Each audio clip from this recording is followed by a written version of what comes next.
Émilie Dequesne, la talentueuse actrice française, nous a quittés tragiquement à l'âge de 43 ans, plongeant ses admirateurs et l'industrie cinématographique dans une profonde tristesse. Sa disparition prématurée a choqué le monde entier, d'autant plus qu'elle n'avait révélé que peu de détails sur la maladie qui l'avait frappée. Émilie, connue pour ses rôles marquants dans des films comme Le Pacte des loups et Les Jolies choses, avait toujours fait preuve d'une grande discrétion sur sa vie personnelle, y compris sa lutte contre la maladie qui l'a emportée. Certains médias ont évoqué une maladie rare qui aurait lentement affaibli son corps, mais les détails exacts restent flous. Dans ces derniers mois, la comédienne semblait vouloir se concentrer sur sa famille et ses proches, préférant garder une certaine intimité face aux épreuves qu'elle traversait. Ceux qui l'ont connue décrivent une personne forte, pleine de vie et de passion pour son métier, malgré la souffrance qui la rongeait en silence. Émilie Dequesne laisse derrière elle un héritage cinématographique impressionnant et des souvenirs d'une carrière éblouissante. Elle restera dans le cœur de ses fans et de ceux qui l'ont croisée, non seulement pour son talent exceptionnel, mais aussi pour la dignité avec laquelle elle a affronté son combat invisible. Sa mort, bien qu'injuste et prématurée, rappelle la fragilité de la vie et l'importance de savourer chaque instant. Triste nouvelle en ce dimanche 16 mars 2025. Émilie Dequesne nous a quittés à l'âge de 43 ans. C'est par le biais de sa famille et de sa représentante, Danielle Guin, que l'annonce a été faite à l'AFP, plongeant le monde du cinéma dans une profonde tristesse.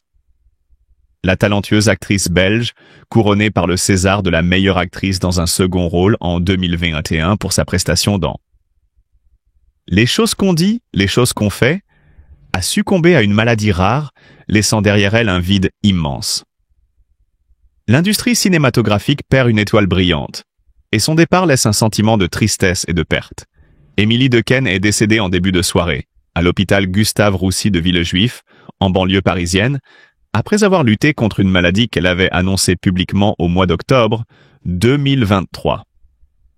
En effet, l'actrice souffrait d'un cancer des glandes surrénales, une forme rare de cancer affectant le système endocrinien, qui a radicalement changé sa vie. Le diagnostic avait été posé 2 mois avant sa révélation, et depuis, Émilie avait pris la décision de s'éloigner des plateaux de tournage pour se concentrer sur son combat personnel. « C'est une lutte acharnée, et nous n'avons pas le choix », écrivait-elle sur son compte Instagram le 4 février, à l'occasion de la Journée mondiale contre le cancer, partageant avec ses fans son courage face à cette épreuve dévastatrice. Ces mots résonnent profondément dans le cœur de ceux qui l'admiraient, témoignant de sa détermination à affronter la maladie avec dignité et force, malgré la douleur et les incertitudes. Née en Belgique, Émilie Dequesne s'était fait un nom dans l'industrie du cinéma, captivant le public avec son jeu subtil et ses rôles marquants. Elle avait débuté sa carrière à un jeune âge, mais c'est son rôle dans Les choses qu'on dit, les choses qu'on fait, qui l'a propulsée sous les projecteurs, lui valant une reconnaissance nationale avec le César de la meilleure actrice dans un second rôle. Cette distinction n'était qu'un des nombreux prix qu'elle avait reçus tout au long de sa carrière, marquée par des performances émouvantes et des choix de rôles audacieux. Émilie Dequesne avait également montré un profond engagement envers des causes qui lui tenaient à cœur, notamment la lutte contre le cancer, un combat qu'elle a mené avec une détermination remarquable, cherchant à sensibiliser le public à cette maladie qui affecte des millions de vies. Sa sincérité et sa transparence face à sa propre maladie ont renforcé son image d'artiste humble et profondément humaine. Le décès prématuré d'Émilie Dequesne est un immense choc pour ses proches, ses collègues, ainsi que pour ses admirateurs qui la suivaient depuis ses débuts. Ses performances à l'écran, sa gentillesse et son charisme vont laisser une empreinte indélébile dans le monde du cinéma. Une étoile s'éteint, mais son héritage cinématographique et humain continuera de briller à travers ses films et l'inspiration qu'elle a semée dans le cœur de ses spectateurs. En ces moments de deuil, c'est toute une communauté artistique qui pleure la perte d'une femme exceptionnelle, une actrice dont le talent n'a cessé de toucher et d'émouvoir le public. La nouvelle de sa disparition rappelle à quel point la vie peut être fragile et combien il est précieux de chérir chaque instant. Émilie, à travers son courage, a laissé une trace qui perdurera bien au-delà de sa carrière cinématographique. Aujourd'hui, c'est la Journée mondiale contre le cancer. J'avais presque oublié car je viens de sortir de l'hôpital après 13 jours. Ce fut une bataille intense. Et nous n'avons pas le choix. Rien que d'écrire ces quelques mots, c'est déjà un énorme effort. Je m'excuse auprès de ceux à qui je n'ai pas encore répondu, malgré le fait que nous soyons déjà en février. Un immense merci encore à ma famille, à Michel Ferracci, qui a vécu la pire nuit de sa vie, à mes parents incroyables, à mes amis Umela Melou et Il Petit, Muffins de Mélanie, à Flo Laballe, Chapelle-Rohan, à Nathalie Fix, Magda Forever à Gilles.Tessier, Sakin, Isa Brullier, à Rodrigue Laurent, à Rachel Benaïch, Coiffure et Natalia Rafaela, ioptique.gues, etc. Merci à Woyeric Bompard pour m'avoir permis de repartir avec une tête bien au chaud. Et surtout, un grand merci à toute l'équipe exceptionnelle de Hors de scène, à Gustave Roussy. J'envoie tout mon amour à tous ceux qui, comme moi, se battent contre leur propre volonté. Prenez soin de vous. Ce message de Émilie Dequesne, si touchant et plein de gratitude, nous rappelle l'importance de soutenir ceux qui traversent des épreuves si difficiles. C'est dans les moments de lutte que l'amour et la solidarité deviennent des armes puissantes contre la douleur. Les petites attentions, les messages de réconfort, tout cela compte énormément. Émilie, avec une humilité touchante, nous invite à prendre soin de nous, à ne pas oublier de nous entourer de ceux qui nous aiment. La vie est fragile, mais elle nous offre aussi de belles raisons de sourire, même dans la tempête. C'est une belle leçon de résilience et de courage, un exemple pour tous ceux qui font face à l'adversité. Émilie Dequesne, actrice talentueuse et figure emblématique du cinéma français, a récemment partagé dans une interview bouleversante diffusée sur TF1 dans l'émission 7 à 8 ses combats personnels contre une maladie impitoyable. En décembre 2024, elle a ouvert son cœur à Audrey Crespo-Mara, révélant avec une sincérité poignante que sa lutte contre un cancer agressif était loin d'être terminée. La star de 43 ans, connue pour son rôle marquant dans Rosetta des frères Dardenne, a fait face à une nouvelle rechute, après une période de rémission. Malheureusement, les choses ne se passent pas bien, a-t-elle avoué, la voix pleine de gravité. Le cancer est de retour, plus agressif que jamais, et je suis à nouveau en traitement de chimiothérapie depuis plus d'1 an. Son regard plein de courage trahit cependant une compréhension douloureuse de la réalité de sa condition. Le cancer qui la ronge est un type rare de tumeur maligne au niveau des glandes surrénales, dont la progression rapide rend son pronostic encore plus sombre.